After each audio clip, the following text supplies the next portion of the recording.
だから部長はやっぱそうはいかないと。それっていうのは今まで信用をちゃんと積んできてるかどうか。要は部長に求められるようなリーダーシップ。はい。で、こんにちは。このチャンネルでは今の時代に通用する組織づくり、育成術などをお話ししています。ぜひチャンネル登録をお願いします。さあ、今日は。はい。今回もお願いします。実は今、僕、今の会社で課長の役職なんですけど、正直ちょっと何年も昇進ができずに悩んでるんですね。なので今回は部長になる人が持つ決定的な特徴についてちょっとお聞きしたくて、昇進を望む人にとってどんな要素が大切なのかっていうのはすごく気になるんで、その辺をちょっと本社長にお話しいただけたらなと思います。はい。はい。そうですね。部長か。部長ですよね。そうなんですよね。弊社でも部長だと、うちは単一事業なので、はい。割とエリアですかね。東京エリアとか、関西とか、名古屋、東海とか、九州とか、そういうエリアの単位で区切って、それを統括する部長みたいな、はい。何々事業部の部長とか、そういうこともあると思うんで、それも統括してお話しすると、はい。1個目はやっぱり、僕はこれ最も大事にしてますけど、やっぱ信用信頼ですよね。人間性もそうですし、はい、実績、いつも言ってる言い方からすると、やっぱりその考え方とか、熱意とか、こういったものですよね。とにかく人間性、今までの実績。その実績っていうのは業績もそうですし、ある意味その人としての積み重ねてきたこともそうですし、で、やっぱりそれに伴って考え方とか思考とかっていうのがどのレベルまでいってるのかと。これ全部含めて、それが信用、今まで積んできたものが信用。で、それを持って信頼できるかどうか。はい。なので、やっぱ経営陣からの信頼があるかどうか。それっていうのは今まで信用をちゃんと積んできてるかどうか。そういうことですかね。はい。他にも何かありますか？はい。二つ目はやっぱ適性はあるなと思ってまして。これを表すとですね、やっぱり俗に言う課長みたいなところから部長みたいになるっていうのは結構違いがあるなと思っていて、なんか課長って正直プレイヤーの延長、プレイングマネージャーみたいな全然できると思うんですよ。はい。だからプレイヤーとして結果を出して、プレイングマネージャーとして自分も率先垂範で見せながらみんなを引っ張って、でも全然できちゃうと思うんですね。だから部長はやっぱそうはいかないと思うので、我が出ちゃうとか、我が強いとか、まだやっぱ若いなとか、全体目線でちょっと考える力が弱いなとか、育成できるかできないかとか重要ですし、プレイングマネージャーの延長で言っちゃうと、自分でやればいいや最後と、みたいにあんまりやって実際それをやっちゃってると、本当に社長もそうですけど部長も自分がやっちゃえばいいやっていうのは本来は最終最後なんですよね。最終最後どこで判断するかっていう問題もありますけど、闇雲にやっぱり現場行くことはいいけど、現場の実務でなるべくやらないみたいな話もあるんで、やっぱりそういう意味も含め適性があるなっていうのは2つ目ですよね。3つ目に関しては、やっぱりこれは多少能力ありますよね。なんか課長までは先ほど言ったようにプレイングマネージャーってできるし、要はどう部下をマネジメントするかと。マネジメントスキルみたいなことを言うわけじゃないですか。でもやっぱ部長になると、もっと上のやっぱり能力必要だなと思っていて、一つはやっぱりそのリーダーシップ。僕の会社の中では上級リーダーシップとか言ってますけど。上級リーダーシップ。だから要はリーダーシップって言うとちょっと講義ですけど、要は部長に求められるようなリーダーシップ。で、あとは例えばビジョニングスキルみたいな、要はちゃんとやっぱビジョンをかけないとダメですよね。プレイングマネージャーとりあえずあそこに向かわずゴーゴーとかって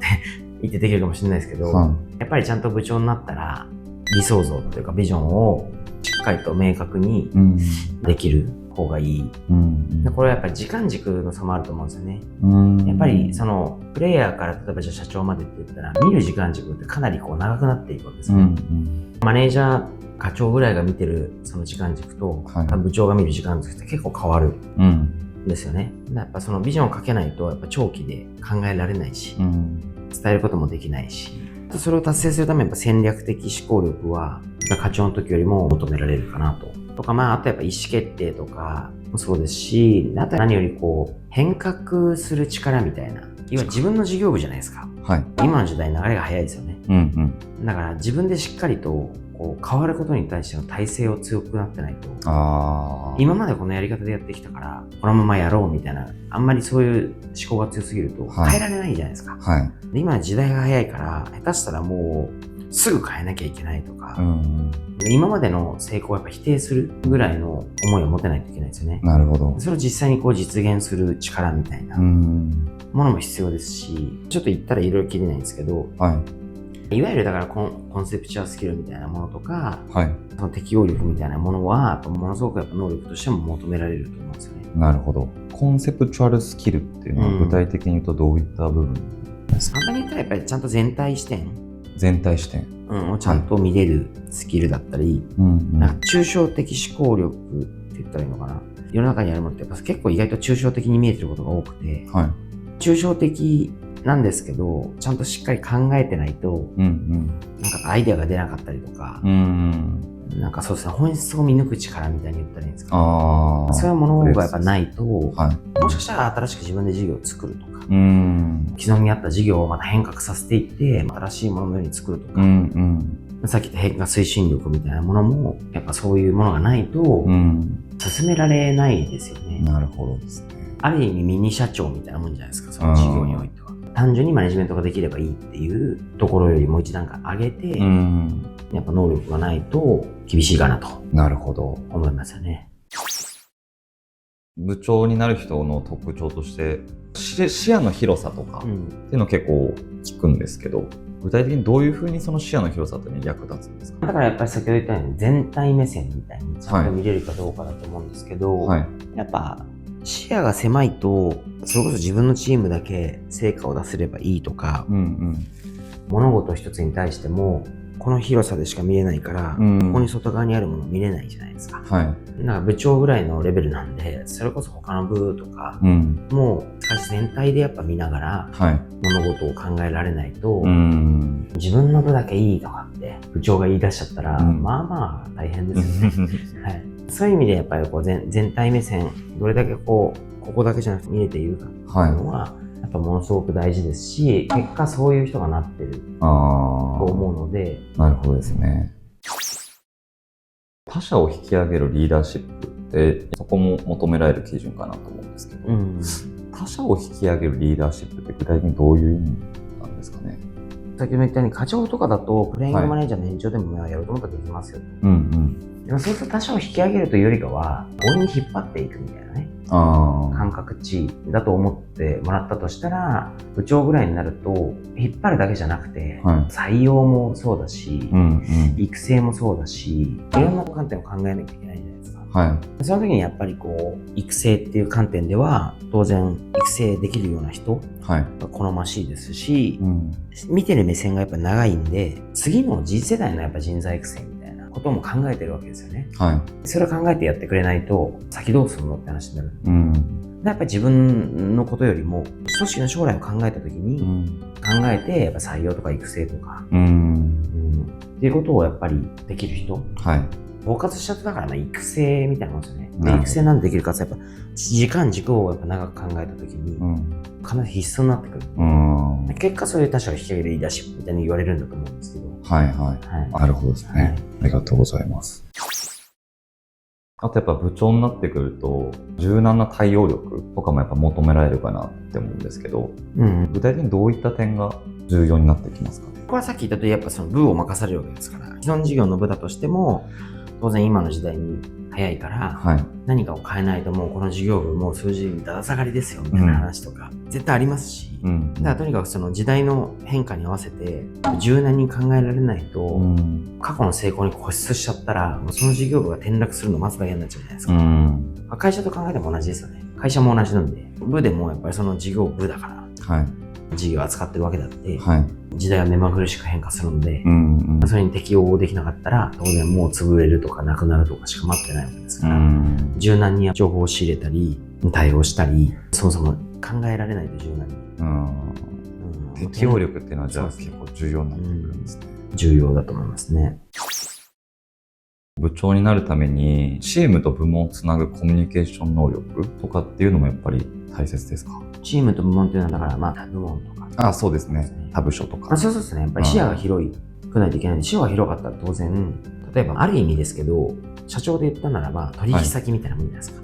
関係する取引先とうまくやらないと、うちのね、成果も伸びないし、例えば取引先さんに対しても、こちらもいい取引先でないと、ここも頑張ってくれないし、みたいな。それをだから社内で事業部で言ったら、いかにこう自分たちの事業部が成果を出すためにもそうですし、会社としても成果を出すために、その必要だと思ったら、ちゃんとコミュニケーション取れないと、それがさっき言ったその適性っていう中でも言った、若いとちょっと我が強すぎるとまだかな、みたいな話の中でも、似たような感じですよね。そういうことですね。ありがとうございます。部長と課長の違いみたいなところでいくと、部長になる人っていうのは、やっぱ信用信頼がないとダメかなと。2つ目はやっぱ適性は一定ある。3つ目はやっぱり能力ですね。ただのマネジメントスキルとかではなくて、予約するとやっぱ本質を見抜く力とか、先を考える力とかっていうのはより一層求められるなと思います。最後に、じゃあどうやってやるのっていう中で、1個考え方のポイントとしては、